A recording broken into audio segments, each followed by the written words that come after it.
Washing ko muna itong mga puti. Kasi uniform to ni Kira.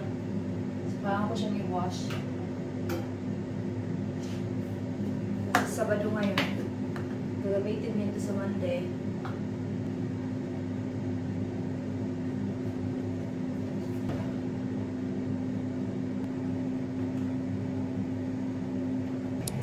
$6:47 pa lang. Ready ko na naman mamaya-maya yung dadalhin ni Kira sa kanyang lesson. And yeah, pamunahan ng tinapay. Ito yung kusang.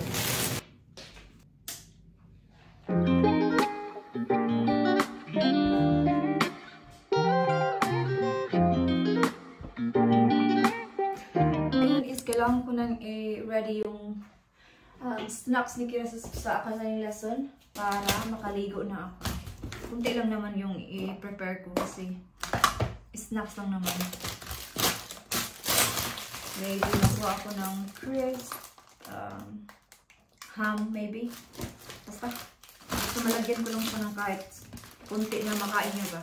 And may pasok din ako today. Doon ako sa aking part-time sa lunchtime. So, iiba ko yun ng vlog para sa work lang talaga yun. So, mamaya yung vlog ko doon is doon lang talaga. And then, possibly, upload ko din siya next week agad. So, yeah, para iba yung vlog dito at saka iba din yung sa work para mas mahaba-haba yung sa work vlog. Kasi kung i-combine ko silang dalawa, maputol siya kasi ayoko yung masyadong long yung aking vlog. So, yun yung gagawin ko mamaya. So, siguro, lalagyan ko siya nito. Itong snacks na yan. Itong Dunkers Dairy Lay. Yeah? You know the flowers Dad gave you? Yeah? That flower fell off. Oh, yeah, that's fine. I can put it in the bin later.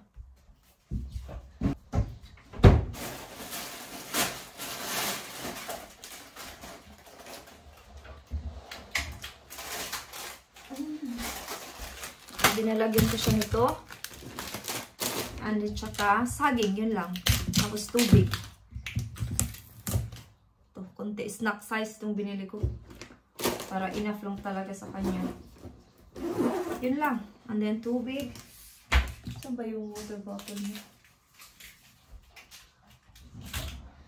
Bukas pa kami mag-food shopping. Kasi may work si Dave today. Hanggang 1 lang naman siya pag Sabado. Hindi naman siya normally nag-work talaga ng every Saturday. Ngayon lang at saka next week kasi nag-cover siya sa kanyang isa sa manager doon sa shop. Kaya siya yung nag-cover kasi nag-day off yung manager doon. So siya yung nag-cover. Okay guys, ako ay maliligo na and I will see you in a bit. Tapos na akong nag-wash. Mag-lip tint lang muna ako ngayon kasi maaga pa naman. Kasi maghuhugas pa ako ng mga kinainan namin ni Kira. 8:32 pa lang. Maaga pa. 9:20 siya alis. Sunduin siya ng kanyang lola at lolo. Kasi papunta rin sila sa Eastbourne. So, sila na lang daw maghatid kay Kira ko. Sabi ko, thank you. So, maglagay tayo ng konting blush on, no? Para may kulay naman yung ating mukha. Okay. Hindi muna ako magpapa-nails ba kasi nag-cut ako ng aking kuko kagabi o kahapon. So, hayaan ko lang muna siyang tumubo ulit. And then, maybe sa May na ako magpapa-nails. Para medyo fresh ulit yung tubo ba. Okay. Ano lang ako, sunscreen. Tapos, ito lang. Yeah, mamaya na ako mag-ayos talaga. kunti lang naman ito. Kasi kami lang naman ni Kirang dalawa dito. So, sige, baka mamaya pa yung mga 2. Yeah. So, by the time matapos ako sa work na ito, after mga 20 minutes, nandito na din yun siya.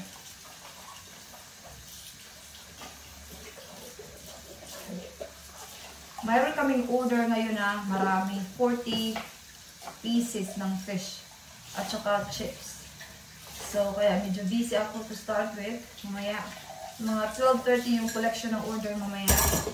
So, makikita nyo na lang yun sa ibang vlog kasi hindi ko nga siya isasali dito. So.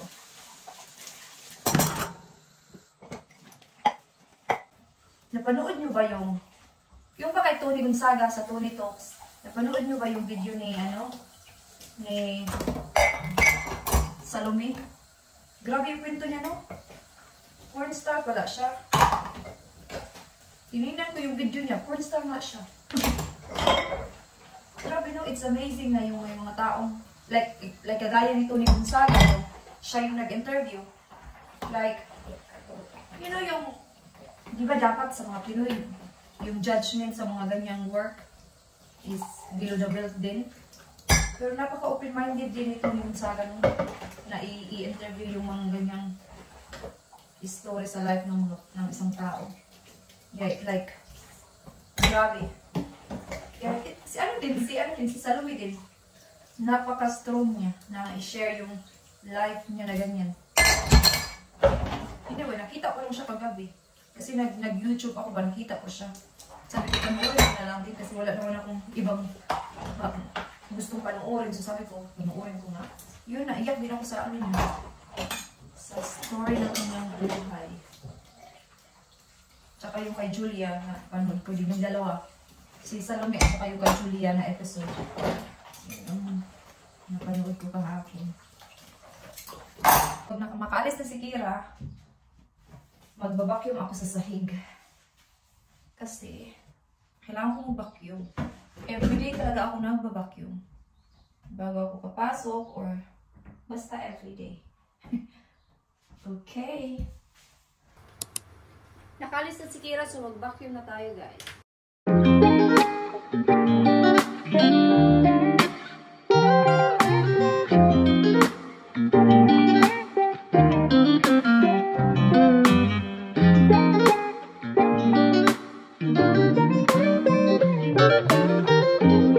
Tapos na akong nag-vacuum, medyo nakapag-vacuum na din ako dito sa sala.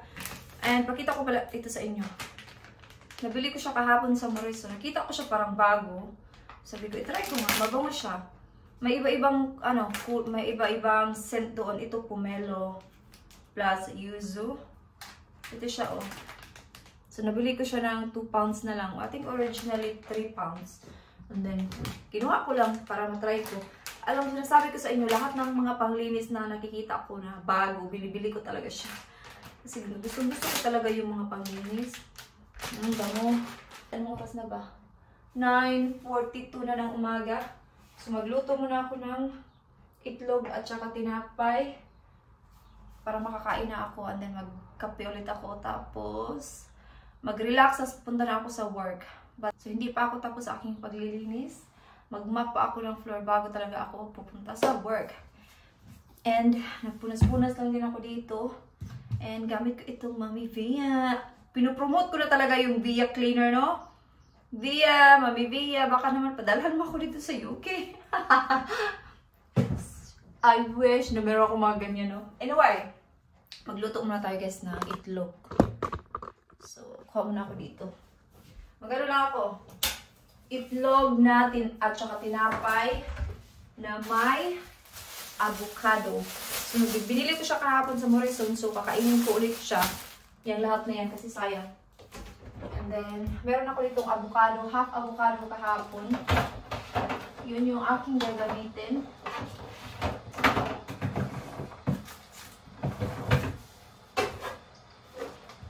Yeah. Ito yung avocado na half kahapon. Ito yung gagamitin ko para siyang magic sarap. Para may lasa.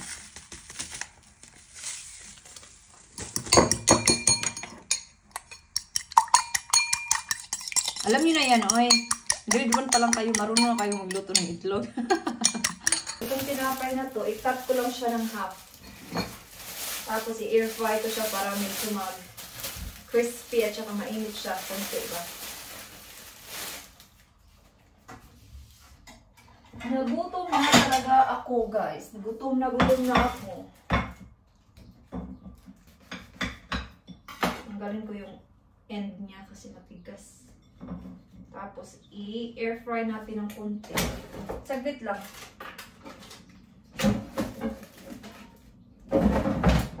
I-set mo lang siya sa bake. Oh, wrong.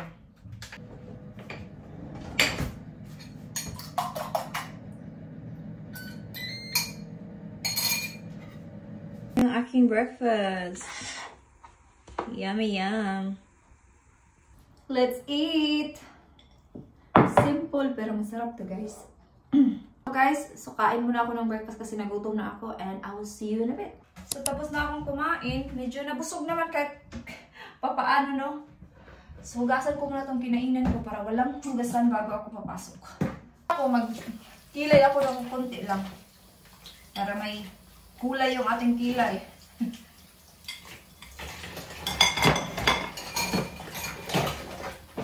So, yung vlog na to is morning, ano lang talaga, morning routine. So, yung vlog ko, pag may pasok sa school si Kira, ganito din, parang ganito din siya. At saka next week, by the way, nag-order ako sa H&M ng, konti lang naman, in-order ko yung mga damit. So, i-try on haul ko siya sa, siguro nandito na yun ang mga Tuesday. Pero may pasok ako sa Wednesday at saka sa Thursday. So, iwan ko kung masingit ko siya. If not, then sa Friday na lang. Sa Friday ko siya maybe i-try. And then sa Sabado ko siya i-upload. Parang ganun. Kasi hindi siya kaya kung may work ako maputol. Tapos mawala na ako ng energy kasi papasok pa ako sa work, diba? So, sa Friday na lang, at least wala akong pasok. Maka-start ako from morning talaga. Para mas madali. Medyo may araw to din, no? Pero malamig pa rin. Parang hindi talaga spring dito sa UK ngayon. Kasi malamig pa din siya. Tapos kagabi parang umulan. Kahapon din, umulan din kahapon, umaga.